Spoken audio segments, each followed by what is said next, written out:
excited to be able to come here because I wanted to take a chance or take the opportunity to publicly thank the public library. Without the wonderful reference librarians upstairs, who must have taught me 4 times how to use a microfilm machine, I'd forget, or something would happen.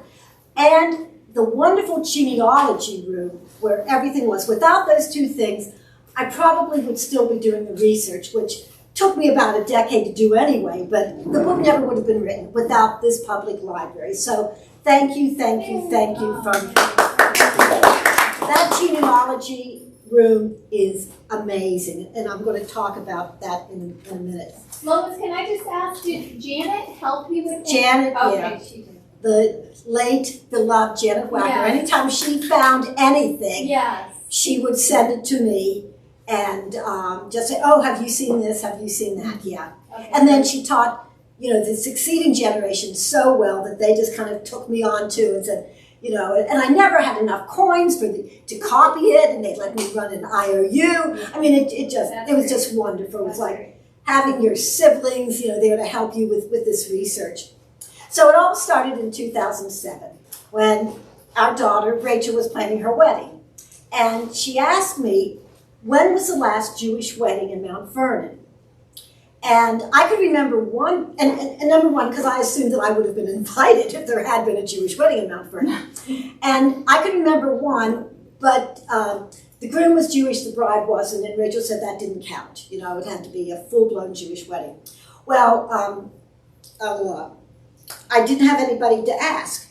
I just kind of floundered and I just procrastinated, and I had no idea who I should ask, because Helen Zelkowitz, who was the grande dame of all things Jewish in Mount Vernon, had died recently. So I just kind of hoped Rachel would forget in the excitement of planning the wedding.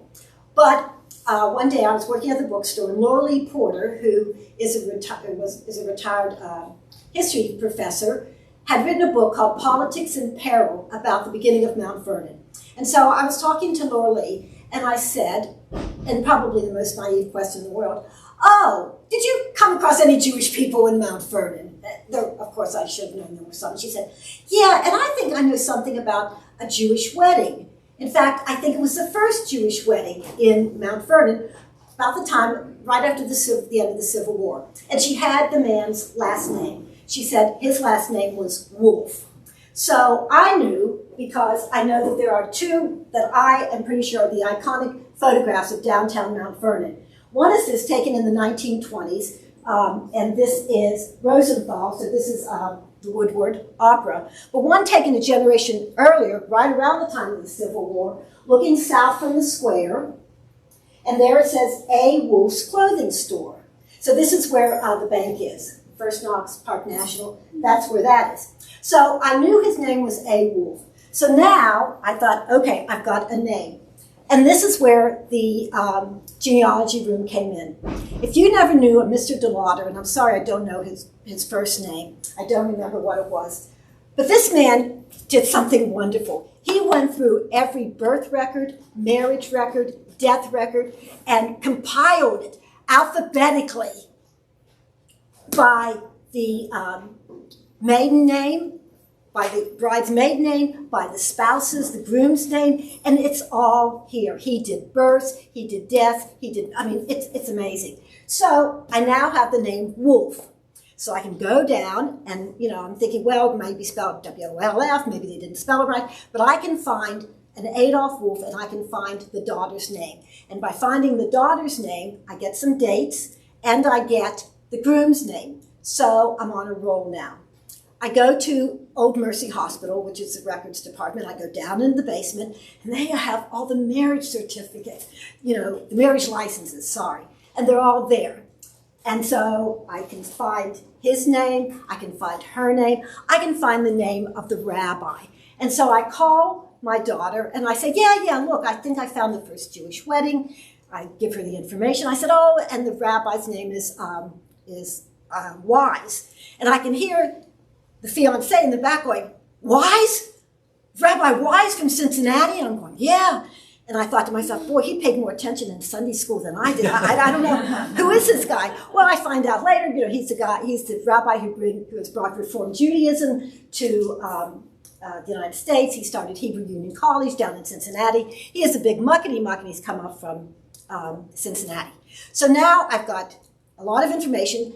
So now I go to the genealogy room and I find the newspaper reports. There were two newspapers at that time, the Democratic and the Republican, each doing their own thing. And here we only had the Democratic report of it. So eventually I had to go to Columbus to find the Republican report of it. So now I've got all that. And I find out that the wedding takes place here at this house on East Gambier Street, 105 East Gambier, still there. Okay, this is the Wolf house, or what it was.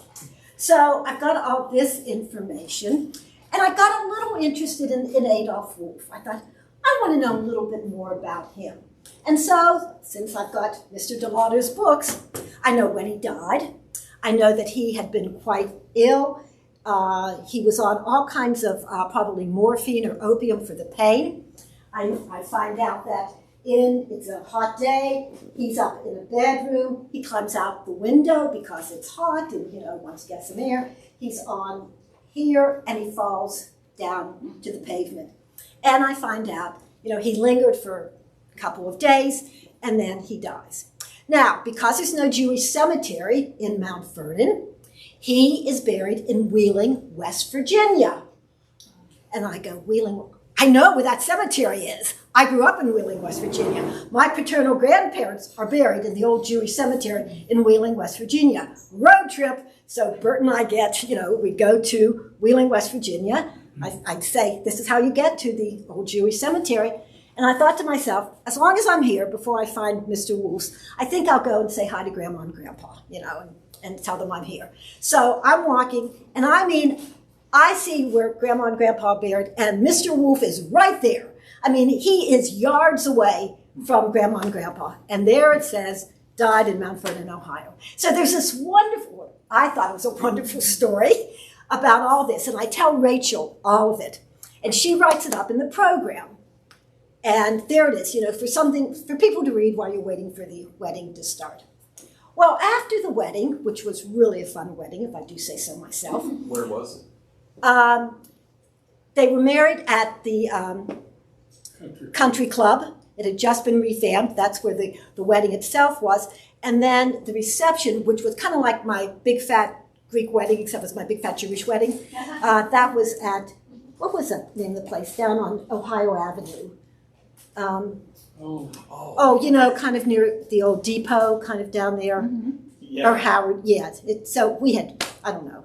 It's been 15 years. Give me a break. But it was a great wedding, I'll tell you that. It was really good. So after all that, I thought, I'd like to know more about Adolf Wolf, about the rest of the family.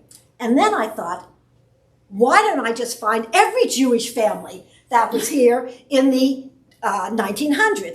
That sounds like, why not? Yeah, why not? What else are you doing with, that? So then it got to the point, I've got to know who they are. And thank goodness for Frederick Laurie's book, because he has one page about Jews in Mount Vernon. I think this was done about the 1950s or something. So, 1976, actually. Okay, so he's got names. So that gave me some names, and because that's what I have to have. I have to have all those last names. So he gives me some names here, and I go back to my wonderful DeLauder lists, and I find those names, anybody I can find. I also just start skimming. Anybody who maybe wasn't buried in Mount Vernon, I look and think, well, this could be a name, because the Jewish families, they wanted to be buried in a Jewish cemetery, and there wasn't one. And so if they're buried out of town, or every once in a while, it might even say that the officiant was an R, and the R could have been reverend, but it could have been rabbi. So I'm generating a list of names. And that takes me a while. But once I get my list of names, then I have to find out about them. And once again, I'm going to the genealogy room. I'm going to Ancestry.com. online. I'm going to the Historical Museum out on Harcourt Road, because they have the historic newspapers. They were huge. I mean, there was so much news. So I've got all these names in my head, and I would go there, and I'd open up the bound books, and I'd turn page by page by page, and hope that as I skimmed, my eye would catch a name that meant something to me, or a headline that meant something. You can imagine how excited I was when I come across one headline, and the headline is circumcision. And I thought, oh, that's an odd headline to have. Maybe it has something to do with a bris, where 8 days after a Jewish boy is born, circumcision. And it did. You know, a man, Samuel Wheel, who this was his second marriage. The first wife had committed suicide. They'd had no children. He marries a younger woman from Columbus. They finally have a child. The first child is a boy. Oh, such happiness. He invites everybody in town to come to see this. He also makes sure he has a couple doctors, local doctors, just in case the moil, the man who's going to snip, does something wrong, you know. But it's a wonderful event. And he's just so excited about it. So that was the process, turning each page, hoping my eye would fall upon somebody who was familiar. And every once in a while, there'd be a list of people at a wedding or something, and there'd be a new name. So that was the whole thing. I knew that the first Jewish families in Mount Vernon would be German Jews. That just follows what migration was in the United States. You know, everything that was going on in Mount Vernon was going on throughout the rest of the country. German Jews came first in about the 1840s, and they established themselves. Most of them entered in New York. They were peddlers. They would go west. They'd get to maybe about Pittsburgh, get on a boat or something, go down to Cincinnati, have a peddler's wagon, and they'd come into the interior, into Ohio, or wherever they were going. So I knew the first Jews would be German. I knew that then, about the 1900s, would be the Russian Jews.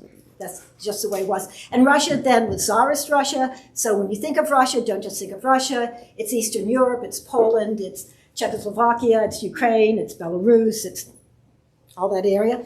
I knew that they'd be the second group here. And so then at some point I decided I got to stop somewhere. So I decided I was going to stop with the first Russian Jewish family here. One of the reasons I realized that was a good place to stop was because the newspaper got a lot less chatty and gossipy. They became like real newspapers. So all those good things that you're looking for, all the nitty-gritty, I wasn't finding it. So I kind of just stopped it there. Not that there's not a lot more that I could have talked about. So anyway, that's how it all started. And people often ask me, well, why Mount Vernon? And the joke is that this is where the horse died. Because they were all peddlers, and this is, but, yeah, sorry. But here's what Mount Vernon was like in the 1840s. It had railroads and industries. The town had 3 newspapers. At that time, it was the Democrat, the Republican, and the Whig. 20 dry goods stores, 6 groceries, 2 hardware stores, 2 bookstores, 5 sawmills, 3 grist mills, 3 apothecaries, 8 churches, and in 1846, over 3,000 inhabitants. Who wouldn't want to come here? I mean, of course you would stop right here. When was it settled, just for perspective? That's really good. What, about 1802? 6, yeah. Yeah. It was the first flat map, I think.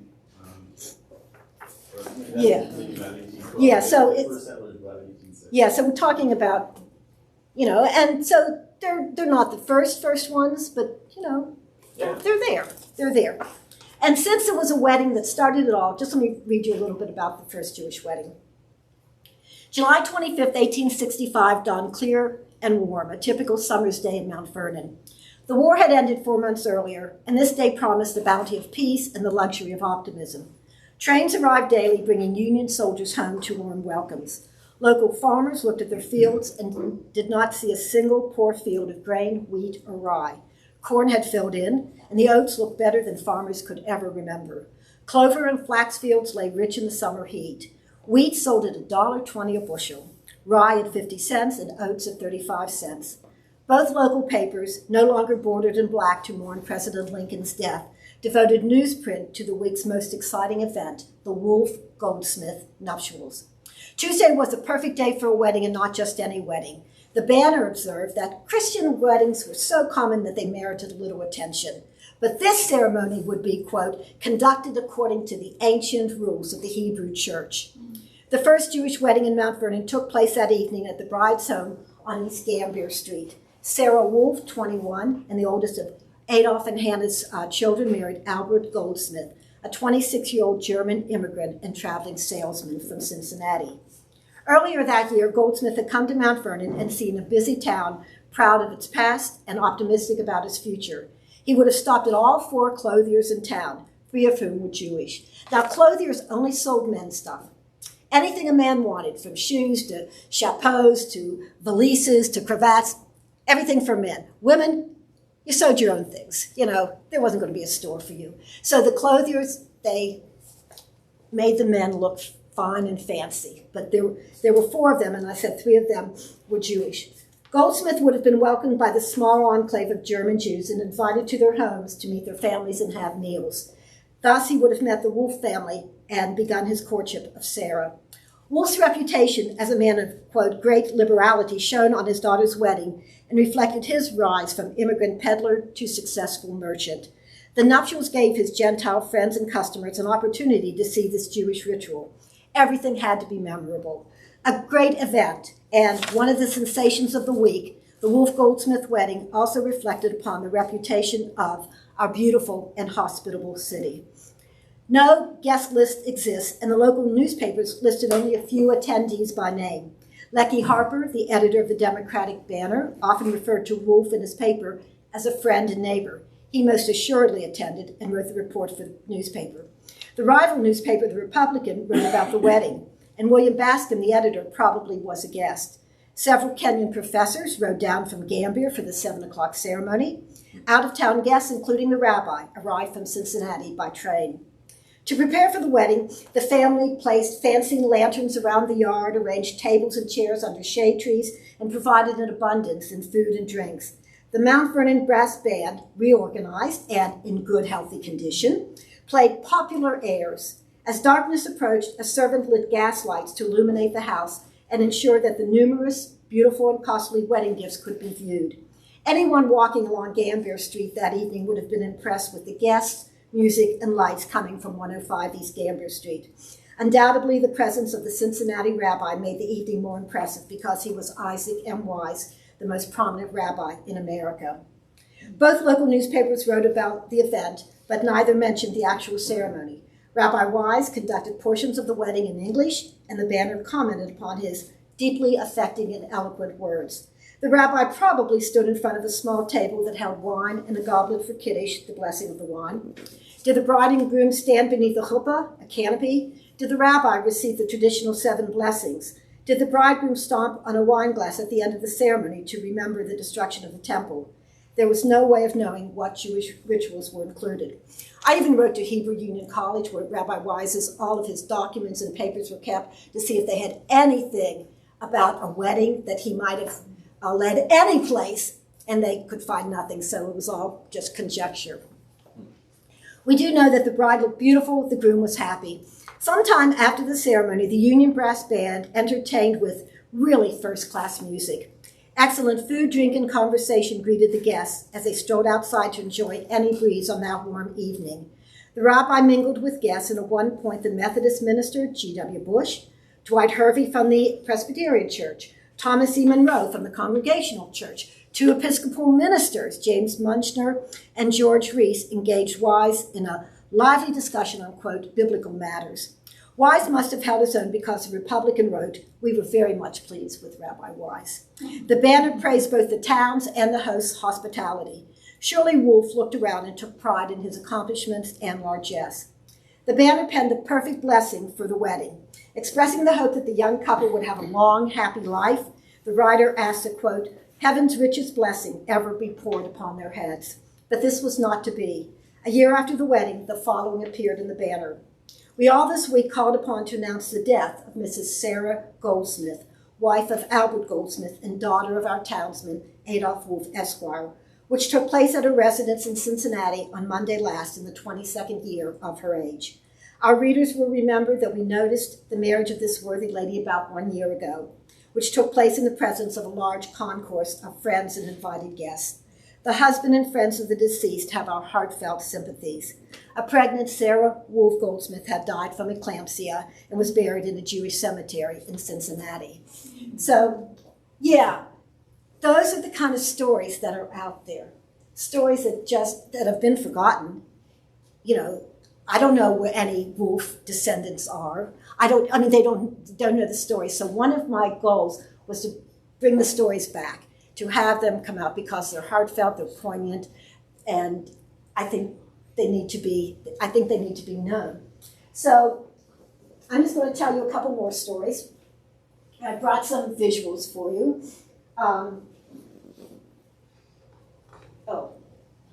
Here it is. You can imagine how excited I got if I could ever find a photograph of any of them. This is Aaron Stadler.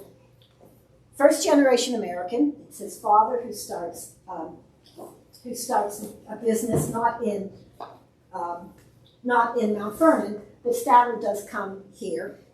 His store is where Adolf Wolf's was. You can kind of see it from this photograph. There's Stadler's right there. Poor Adolf Wolf goes through a series of ups and downs, and then more downs and more downs, and he keeps moving to smaller and smaller and smaller places, always saying, oh, this is so much better because I can sell things so much more cheaply than I could before because, I'm in a smaller place. But eventually, Stadler moves in here. And Aaron Stadler, this is the inside of Stadler's store.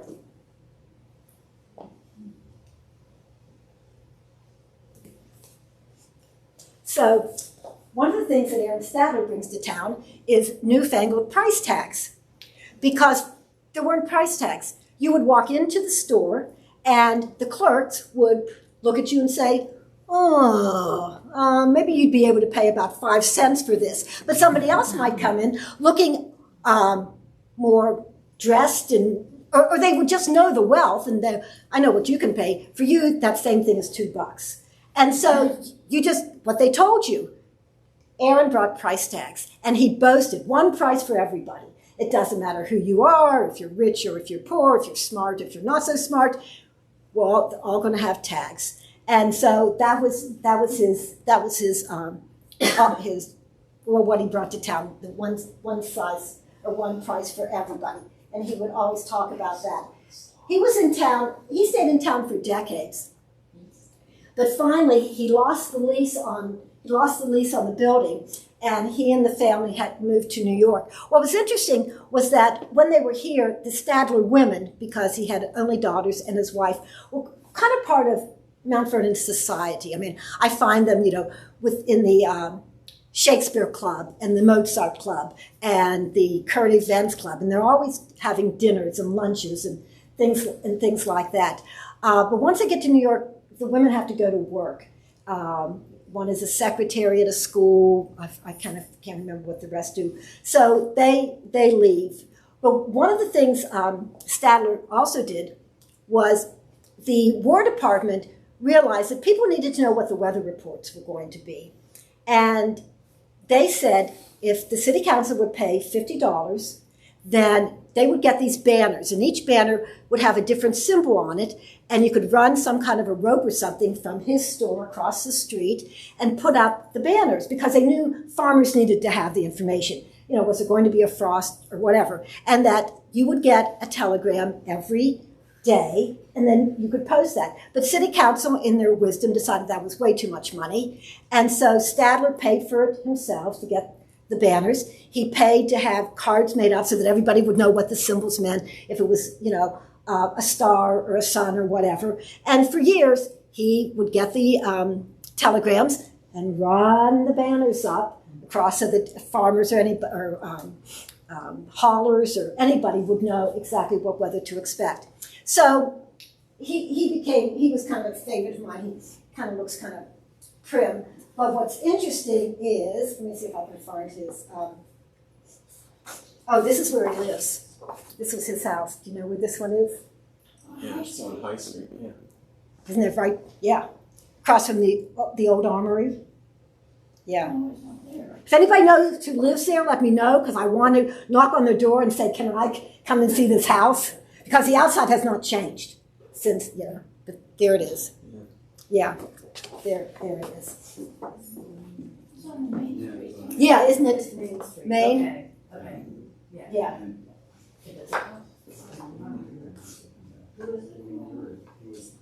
Somebody thinks they know who lives there? Do you remember Wayne Urey? Yeah. I think he owned that house at one time. And wasn't there somebody who was an antique dealer, Mrs. Wintermute or Winter? Yeah, there's no interview. Yeah, and I think they were there too. Okay, well that's closer than I've been. Yeah. Well, as I said, part of the excitement is when I find a picture. I'd like you to introduce you to Max Myers. Max is also German Jew, but instead of being a clothier, he sells stoves. And the building was just recently torn down. It's on the corner of Sandusky and Gambier, where that gravel parking lot is. Anyway, that was his place. He started out just selling stoves, and then eventually started selling more. So it kind of became a hardware store. He was on the west end of town. He was on city council. He was the only Democrat on the city council. And the Democratic banner just thought he was about the best thing since sliced bread. They were always praising what he did on city council.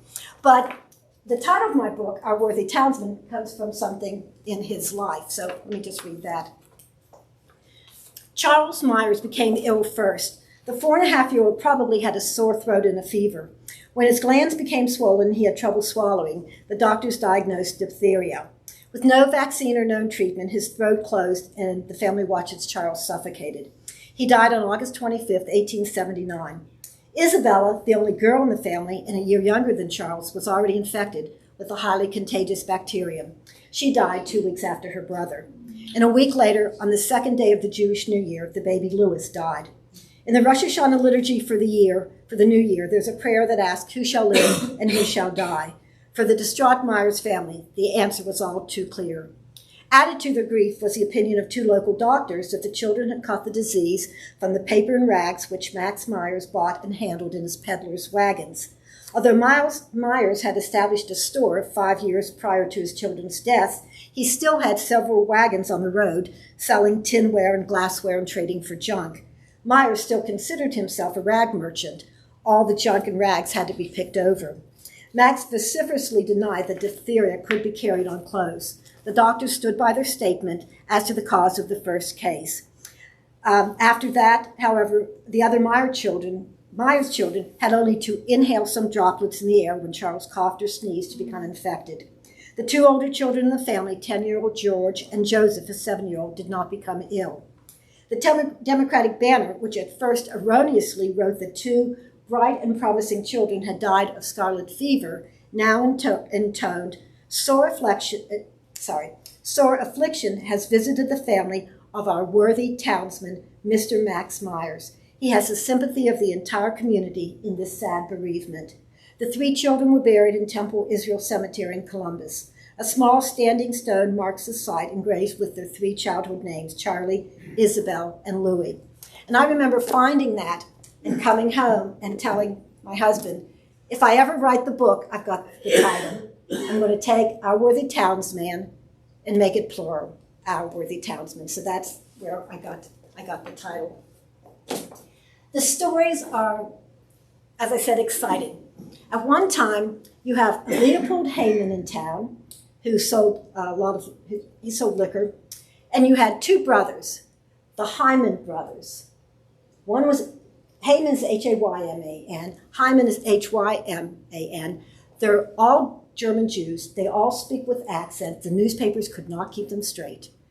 They would credit one with something, and then there'd be a correction. The Hyman brothers, one brother had he had his son Harry Hyman was a wonderful athlete. He was on the Mount Vernon football team. He was the guy they gave the ball to if they needed to make a touchdown. He was the flyman, the wingman. He got the touchdown. He goes to Ohio State, runs track there, sets records and holds records that aren't broken until Jesse Owens comes down the track, so to speak. He spent 2 years at Ohio State, then he goes to Penn State, and 2 years there.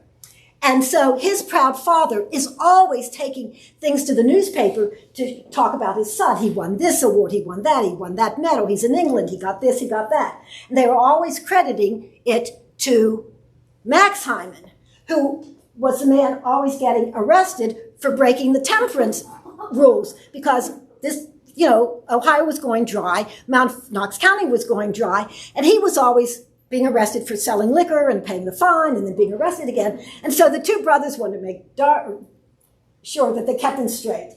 And then they just couldn't. So you've got that going on. Add to the fact that the two Highland brothers married two sisters. Oh, talk about, the only thing more impossible than that was when I get to my Russian family, the Dubinskys, 3 Russian Jews, 3 brothers, all of whom married 3 women, all of whom are named Sarah. Yeah, luckily, and it's the thing I hate most, back in the day, a woman was always referred to by her husband's name. I wouldn't be Lois Hanson, I'd be Mrs. Burton Hanson. So luckily back then they still did that. So I could kind of figure out which one I was following through, in this. But it got complicated. And sometimes there were we were talking, rabbit holes you fall down, and I'd say, I can't go, I can't keep them straight. The Rosenthals, there were, I think, 12 children. And every Rosenthal man has a clothing store somewhere. And they're like pawn pieces. Sometimes they're in Altoona, PA, and sometimes they're in Little Washington, PA, and then they're in Mount Vernon. And they're all over the place, and trying to keep them straight was impossible. And I even got in contact with a man who's married to a descendant, and he was trying to do a genealogy, and I'd say, you got this wrong, because I'm looking at his death certificate here in Mount Vernon. He didn't, and even family can't keep him straight. So that's part of the fun, but it was also kind of interesting. As I said, I'm just going to tell one more story, and it had to do with Adolf Wolf. He, as I said, the guy who started it all.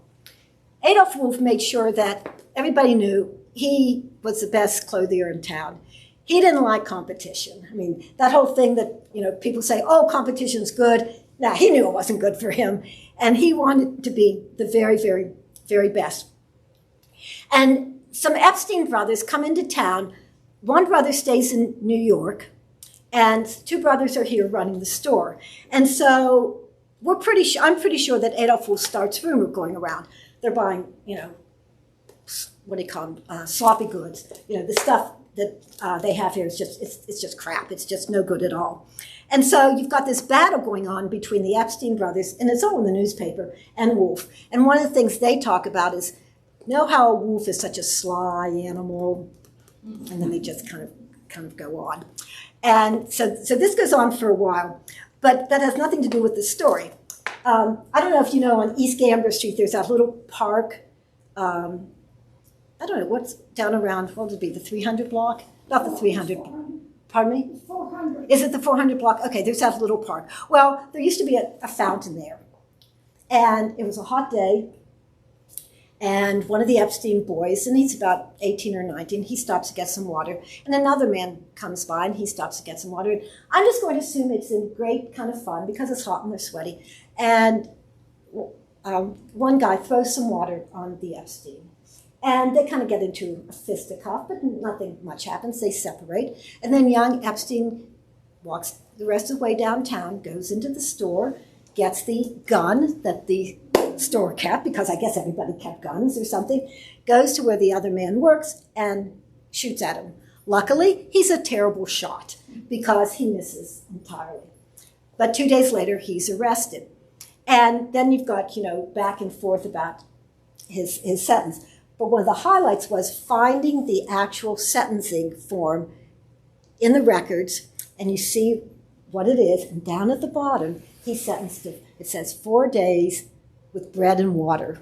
And I thought they really did do bread and water. Oh my gosh, And then he disappears from the record, so maybe it was just best for him to get out of town. So the combination of stories and records, the Rosenthals are a fascinating story. And I'll just tell this very briefly and then I'll stop.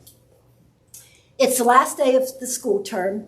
Mrs. Rosenthal takes 2 of her children and their teachers on a picnic out Green Valley Road. And they picnic, and then instead of coming back one way, they decide they'll take the Fredericktown Road. And if you go that way, you're going to have to cross some railroad tracks. And according to different accounts, the engineer there's a stop a little bit before where you're supposed to, signal. You're supposed to make sure that you blow the whistle so people will know. Whether he blew that whistle or not, there were different accounts. But Mrs. Rosenthal tries to make it across the railroad track. The Surrey is hit by the train, and one of the teachers is killed, and one of her sons dies in that. And so the newspapers, they cover it, just like any tabloid would today. In fact, one of the newspapers kind of ghoulishly says that they sold out of papers and they had to reprint because so many people, wanted to know what had happened. Part of the fascinating thing was how the community responded. Someone living nearby, they just turned their home into the hospital. The one teacher who survived stayed there for weeks until she could get better. The telephone company put in a telephone line so that if they had to have an emergency, every doctor in town went out there, to try to help. And then, there were these moments when I realized that the teacher who had died had just recently graduated from high school. She went from being a senior in high school to teaching. And the library, genealogy room, has all those old yearbooks. And so I just went through the oldest one, and all of a sudden, there she is, as a senior, sitting there, with those wonderful white dresses on, with her whole life ahead of her. And you look at it and you think, I know what happened. So there's everything that we expect, today in a life was going on back then. And the fact that, we could move into Mount Vernon in 1973 and count on one hand the number of Jewish families who lived in Mount Vernon, and that wasn't counting, any professors up in Gambier. This was a whole group of people who disappeared, who were forgotten. And as I said, this was my attempt to bring them back to life. Can I take any questions? Yes. There never was enough Jewish men in Mount Vernon for a synagogue, or was it? Good question. Yeah, there could have been. They held most of the stores in town closed for the high holy days. They would put them in the newspaper, would be closed from here to here, open again at sunset. And services would be held in some of the Elks and buildings like that. Max led a lot of them, and they would just do it that way.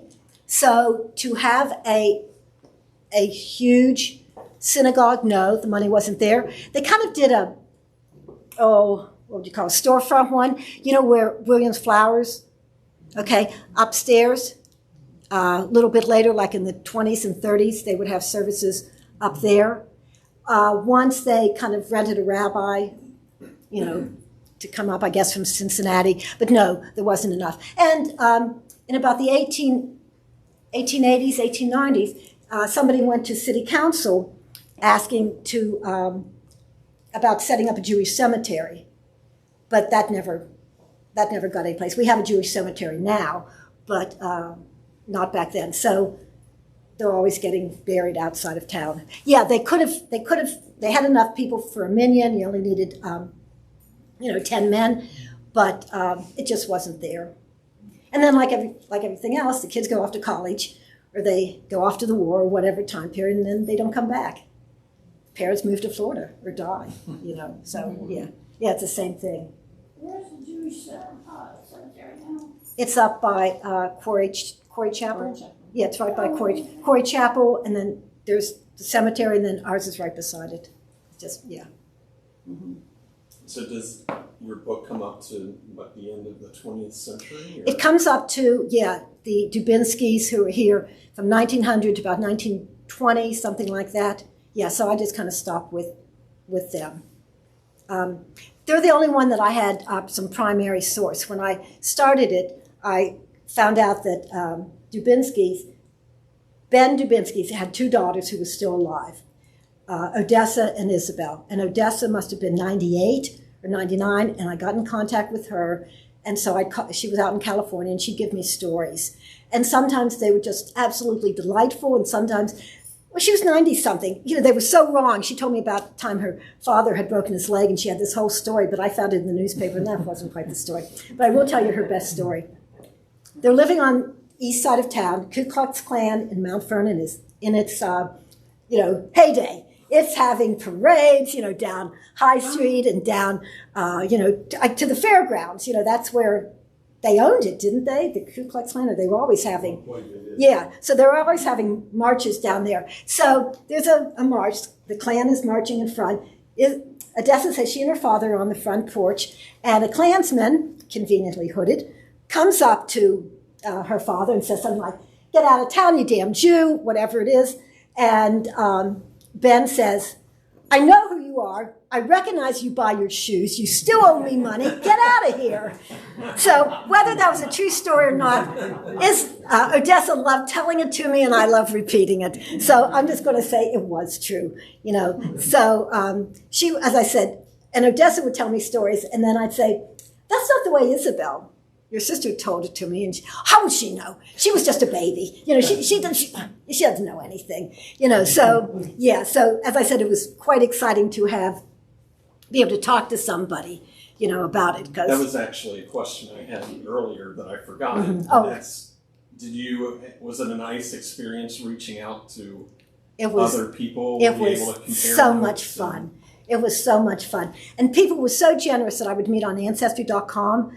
A lot of the photographs in there are things that they had, photos that they had that I would have had no access to. I think only like one person two people brushed me off. I found some Dubinskys who were doctors up around the Cleveland area, so I thought, you've got to be related. So I wrote them, I thought, a wonderful letter. And obviously they didn't care, or they didn't want to continue the discussion.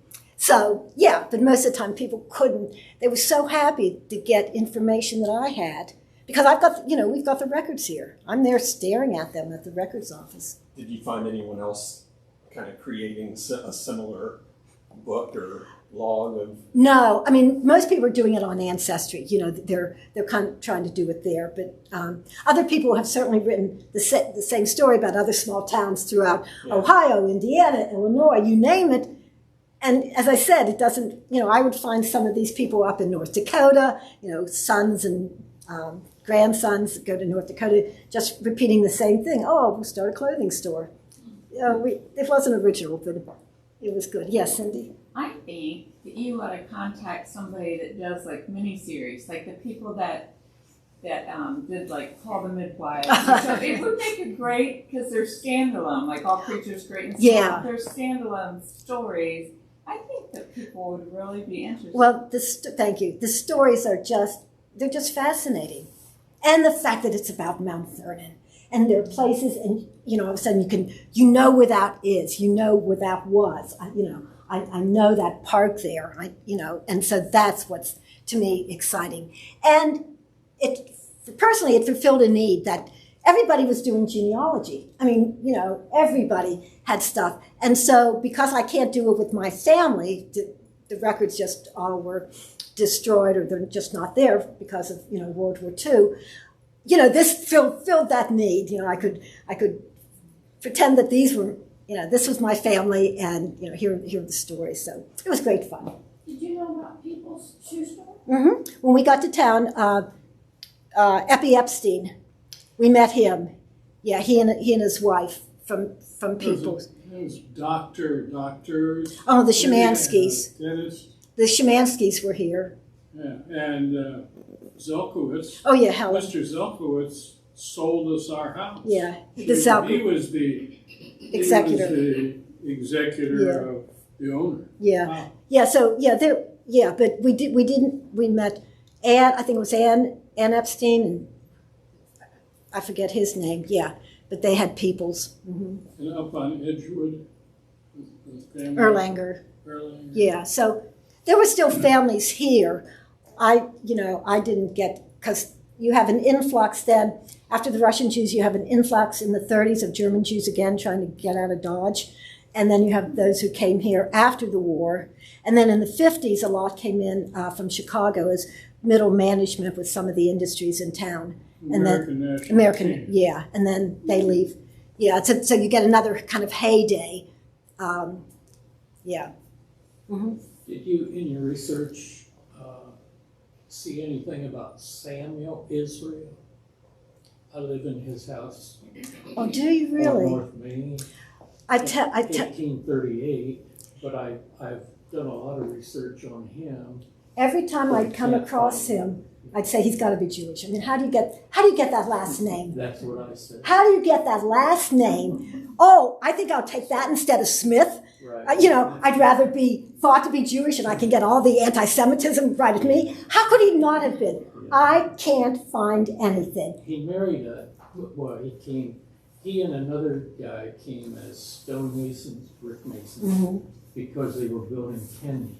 Okay. And so he worked on Kenyon, would walk back and forth. They built a little brick house Okay. right away. And then within the year, he married the school teacher who was here. And Okay. she was Harper from Zanesville. And he built that house on North Main Okay. for her. They had several kids, and just such an interesting life. He turned out, thanks to his wife, he came illiterate, Oh, okay. and then once Oh, she the realized school that, marm. she taught him to read, Yeah. and then she encouraged him to become a lawyer by practicing with whoever that famous lawyer in town was. Yeah. And Yeah. he became a lawyer, and one of the best. His papers and records I know. are in the Harvard Law Library. But I just love that story. But all these years I've been we moved here in 2005, and I've been researching him, and I can't. He find doesn't any show. sign. He doesn't. I mean, any list of guests I have, any place, not there. I know he attended the Lutheran church. Okay. I think. And that's usually a dead giveaway. Yeah. But no, as I said, and there'd be surnames that would stop me cold, and I'd put it on my list, Yeah. thinking, oh, it's got to be, and Right. and it just wouldn't be. Yeah, Okay. yeah, and then you have every once in a while, like his sister-in-law, his wife's sister marries a local man who's not Jewish, and so you've kind of got that. And his last name's Huntsberry, and that's let me just tell you one quick story. They get married. It's not a big wedding, I guess, because he's not Jewish. But the president of Kenyon comes down and marries them. He's only been married 4 or 5 months. It's around Christmas, and he shoots himself. And he says at first that, he was going to go kill one of the chickens in the backyard, but then he later admits that it's he had tried to shoot himself. And so you get this story of mental illness, depression, and basically he ends up down in Columbus at the insane asylum, and he'll walk away from it and walk back to Columbus, back to Mount Vernon, and be found and be taken back. I mean, it's a sad story. And I went to the records department, and I wanted to find more about Lawrence Huntsberry, and I saw that there were some records. It's listed, and they wouldn't let me look at them. And she said, it's private. It's 100 and some years old, and because he was deemed incompetent, I still couldn't look at the records. Now the newspaper had everything, you know, and the newspaper once again followed it with great glee, not glee, sadness, but, you know, kind of knowing what's going on. And you get and then she moves away, and in all the sentences from then on, she lists herself as a widow because that's more appropriate, more accepted than to, you know, whatever she would have to say. So as I said, the stories are there, and they're wonderful, happy stories and not. Okay, anything else? Where can we purchase your book? Oh, I've got some here, just in case. Yeah. What is your maiden name? Pardon me? What is your maiden name? My maiden name is Clabano, Klabano. Nobody ever heard of it, you know, but yeah. So anyhow, I am so happy that, as I said, that the library was here. Between the library and the Historical Society, boy, some of the things they have there, you know, you just think, wow, look at this, and you know, maps and everything. I mean, it was really fun to do the research. You know, not so much fun doing the writing, but the research was fun. So if somebody's kind of just starting on their genealogy search, is that what you would recommend, the room here and then the historical? Oh my gosh, yeah, the room here, yeah. I mean, if it's somebody locally. I mean, I found Civil War records of a couple of my guys who served in the Civil War, or how much money they gave, you know, for the cause. Oh, what's up there is amazing. I mean, it's just, I can't praise it highly enough. I can't believe that any small library in a small town has anything better than the genealogy room. It's so much fun.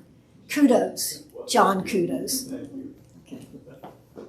Well, thank you all for coming. And Thank you, Lois. oh, great fun. Appreciate it. And you run a bookstore too, right? Well, I retired from that. I don't manage it anymore. I still work, but yes, I did that too. In my, Fairgrass? yeah, we did that. I did that too. Good job. Thanks for coming.